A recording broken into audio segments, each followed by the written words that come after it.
This is Rick and Anna. A few months ago, we bought a tiny sailboat in Grenada to make our dreams come true and sail the Caribbean. Now, we're in the toughest part of our journey. We're leaving the short day sails behind to embark on a series of multi-day passages through the Greater Antilles. 13 days ahead and 600 nautical miles to go until the Bahamas. Join us as we push our limits and do our longest passages to date. We've feared the Mona Passage since the start of our trip. The Mona Passage is the waterway between the Dominican Republic and Puerto Rico, which, if not timed right, can be a harsh one.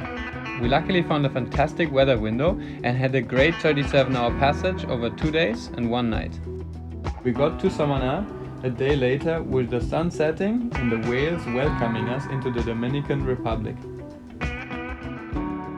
Doing something with the tail. Nice. Hostia! Hostia, es enorme. It's huge. Is it coming? The truth is, when you're put into a small vessel with your loved one for so many hours in a non-continuous sleep schedule, that other human being on board becomes your everything. And you have this deep connection towards each other. We were feeling particularly romantic those days, and for the first time in the whole trip, we decided to get into a marina as a treat after our first long passage. And let me tell you, that was the absolute best idea. Recovery and self-care.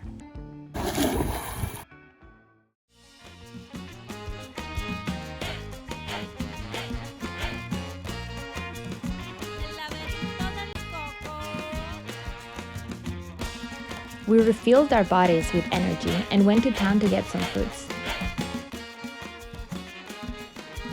We discovered what true abundance felt like. The markets are so full of fruits that they're falling from the stands on the sides, and the vendors make you try all of them if you pass by. After fueling up in every sense of the word, we embarked on the next long passage to the north of the Dominican Republic. I'm in Bacardi.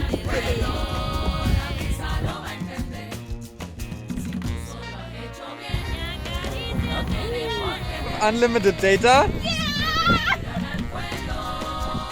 love Dominican Republic. We get like fruit and veg, whales, and limited Wi-Fi. This time, we did it in 39 hours over 2 nights and 1 day because we started enjoying night passages.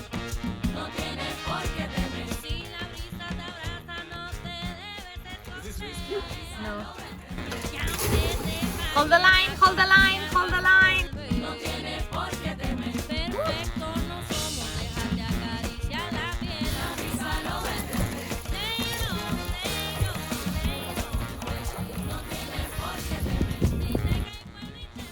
When we finally arrived in the Hurricane Hole, I was completely destroyed from the long crossing. I just wanted to sleep. But I became so happy when we got to hang out with other sailors here, because I had missed that. Luperon was amazing. It's a naturally protected anchorage with a great sailing community. We met cool sailors there and joined the morning yoga classes.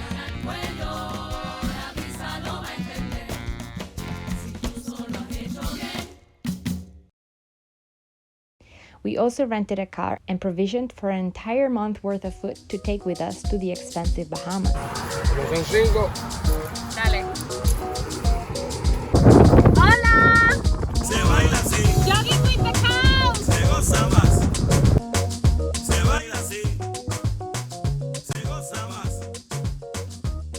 We departed for another big passage of 81 nautical miles and 17 hours until the Turks and Caicos, and landed on the first turquoise-looking beach, Big Sandy Cay.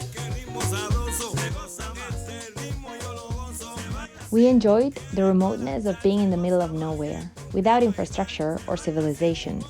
It was just a lonely stretch of sand, surrounded by the sea and a few catamarans sheltering from the easterly swell. The day after, we hopped to another small island called Six Hill Cay, where we found a couple of lobsters. We are sailing with 2 jets!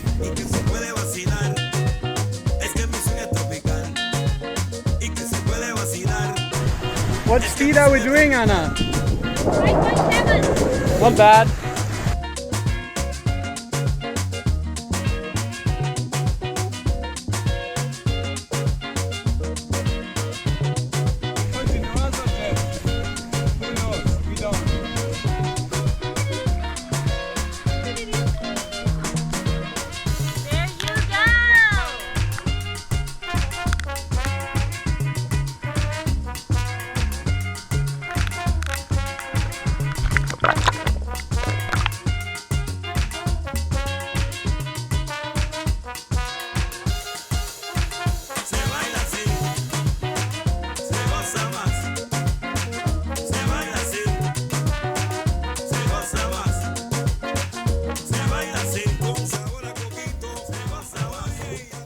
also fry because there's meat inside.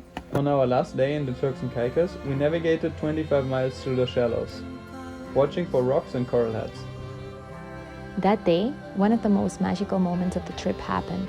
We swam with a wild dolphin.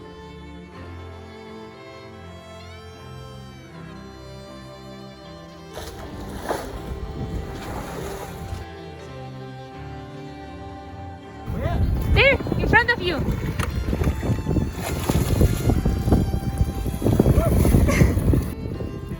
There, Rick! Rick! I felt so free and connected to the universe as the dolphin clearly noticed me, and we swam together for a bit. After the excitement of that day, we fled from Turks and Caicos on an impromptu long crossing because they didn't let us check into the country without paying for the marina. We left for our longest passage yet, 150 nautical miles, which we did in only 31 hours until we made it to the Crockett Island in the Bahamas. I'm prepping a dinner, which is like a potato salad. So we tried to check in. We went to the marina in Turks and Caicos, but the officials weren't there, and the marina people didn't let us in to check in without actually staying in the marina, which was expensive. So we had to leave. We're doing 6 knots constant. Throughout our trip, there was a natural progression from very short day sails to longer and longer crossings. We didn't know it then, but we had selected the perfect route for newbies playing liveaboard.